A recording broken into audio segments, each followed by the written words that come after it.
Hi, Alan Stratton from Meswood Turns. In the last video I made this handle for a pigtail barbecue turner, flipper actually, and I incorporated a Celtic knot. I'm going to use the Celtic pronunciation from now on. I realize that may still offend some people, but c'est la vie. Several suggestions came back that I not cut completely through the wood, that I lower the saw blade just a little bit to leave a bit of wood to maintain the distance, and that would improve the knot. I'm going to try that out on this project. At the same time, Michael suggested that I try to do a three-way Celtic knot. Okay, Michael, challenge taken.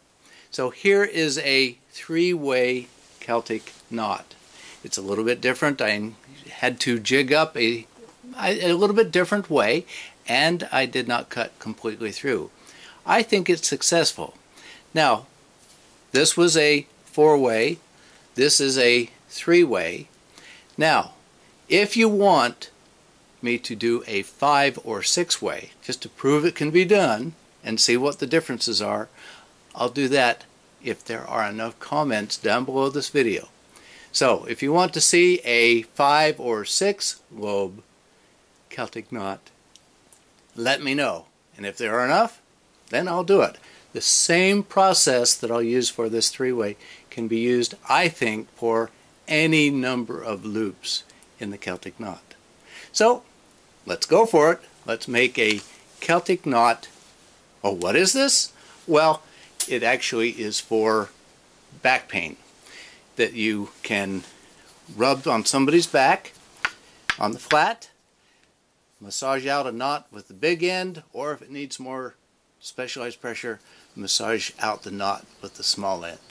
So let's make a relief for your back pain. I believe the key to accurately cutting the slices for this three-loop Celtic knot to be positioning the wood's rotation. For square stock, this means simply milling the wood to a perfect square. For a three-loop, I could have milled the wood to a triangle, but that's a lot of work and error-prone.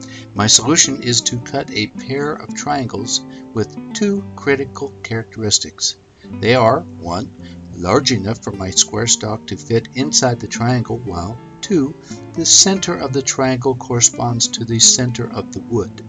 So that first step is to draw a pair of triangles.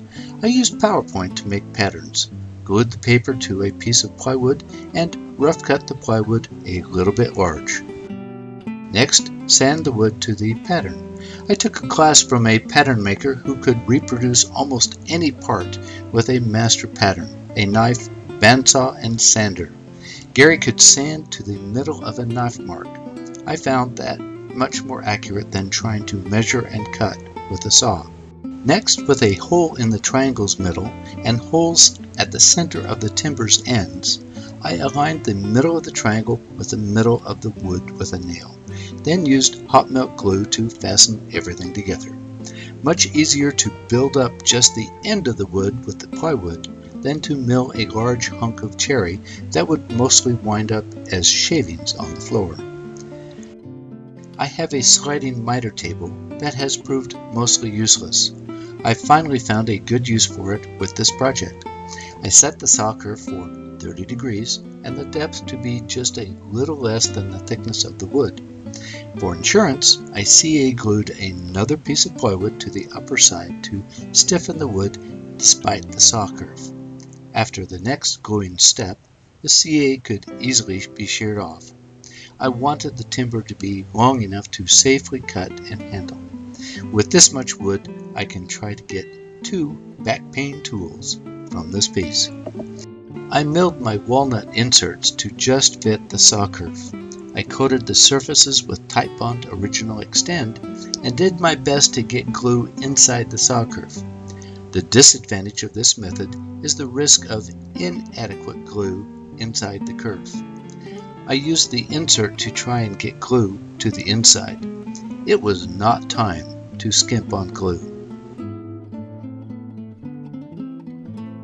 Now for the second cut. Again, set the cut depth to leave some wood holding everything together.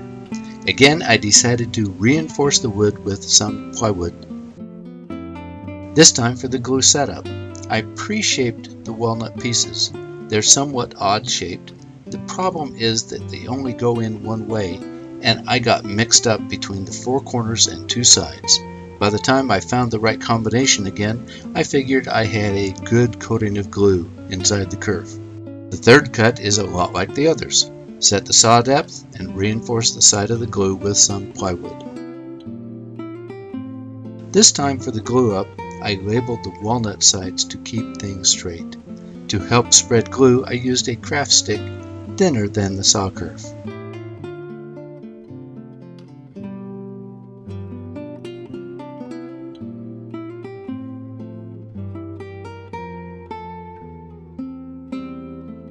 For this project, the hard part is finished.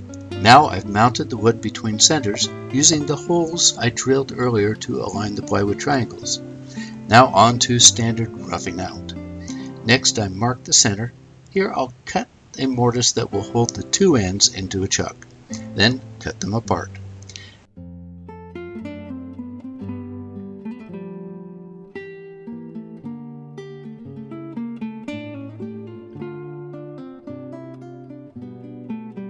Now with one half mounted to the lathe, the actual shape is a simple taper, if ever tapers were that simple. The pattern for this back tool was one I saw at a gem show. Theirs was a little longer, one large and one small end. In use, it can be rolled on the long side or either end used to work out a particularly knotted muscle.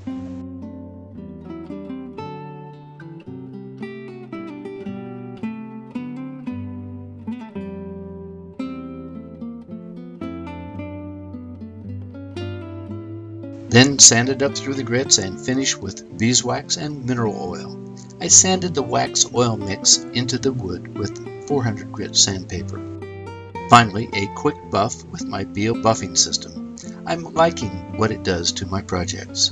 Okay, Michael, I took your challenge and made this 3-loop Celtic knot. And I think this process can be used for any number of loops. So if you and the other viewers want me to make a 5 or 6 loop Celtic knot, write your wishes in a comment below this video. If there's enough, I'll do it. A steeper cut angle is the only other adjustment indicated. That's all for this week's video. Please like this video. And if you haven't already subscribed, please subscribe to both my website and YouTube channel. Always wear your full face shield. Goggles are not enough. Until next time, this is Alan Stratton from As Wood Turns.